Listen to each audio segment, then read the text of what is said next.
नमस्कार श्रोतावृंद, चलतु आज शुणा ओडिशार जड़े महान भक्त राजा प्रतापरुद्र देवଙ୍କ विषय। राजा प्रतापरुद्र देव उत्कल प्रदेशर जड़े महान राजा थिले।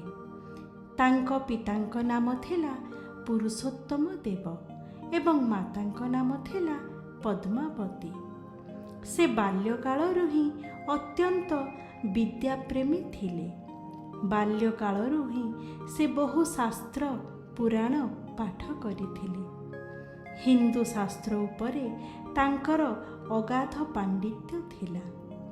राजा प्रतापरुद्र तांकर प्रजामानंकु पुत्रवत स्नेह करुथिले। युद्ध विद्यारे मध्य से अत्यंत निपुण थिले। विजयनगर राज्य भली दक्षिण भारतर अनेक राज्य राजा प्रतापरुद्र देवंकर अधीन रे थिला। पुरुषोत्तम क्षेत्र पुरीधाम मध्य प्रतापरुद्र देवंक राज्यर अधीन थिला। भगवान श्री चैतन्य महाप्रभु सेही समय रे पुरीधाम रे विजय करुथिले। एकदा राजा प्रतापरुद्र देव महाप्रभुंक दर्शन आशारे तांक निकटको आसिले। से महाप्रभुंक दर्शन पाई प्रार्थना कले।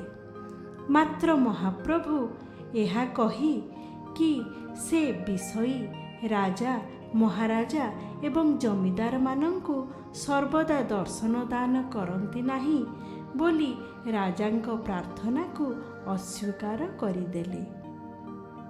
महाप्रभुंक कथा सुनी प्रतापरुद्र देव अत्यंत दुखी और मर्माहत होई पड़िले।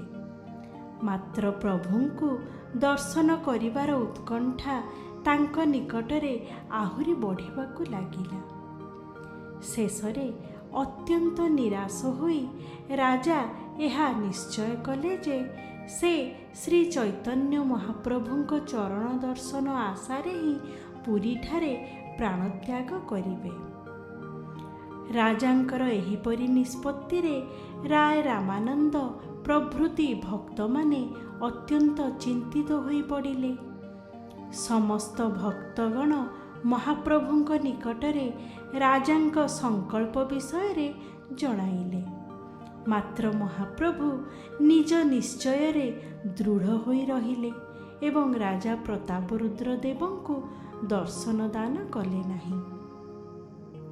शेषरे राय रामानंद आदि श्रेष्ठ भक्तगण निश्चय कले जे रथयात्रार शुभ अवसर समय रे जेतेबेले महाप्रभु भावन्मत एवं रसाविष्ट होई श्रीहरि नाम संकीर्तन करी बाहरुथिबे, सेही समय रे राजा प्रतापरुद्र देव श्रीमद् भागवतर श्री रास पंचाध्यायीर एक श्लोक उच्चारण करिवे। राजा मध्य ठीक सेया कले।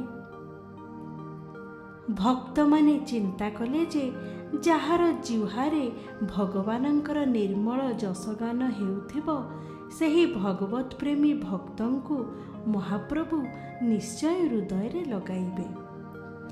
हेला मध्य ठीक सेही परी जेमिति महाप्रभु श्रीहरि नाम कीर्तन रे मत्त होई नृत्य करी बाहरिले, राजा प्रतापरुद्र देव अत्यंत सुमधुर स्वर रे श्रीमद् भागवतर श्री रास पंचाध्यायीर एक श्लोक गान करिबाकु लागिले। महाप्रभु श्री चैतन्य देव जेमिति सेही श्लोक राजांक मुखरु शुणिले, से दौड़ी आसी राजांकु आलिंगन करि पकाइले।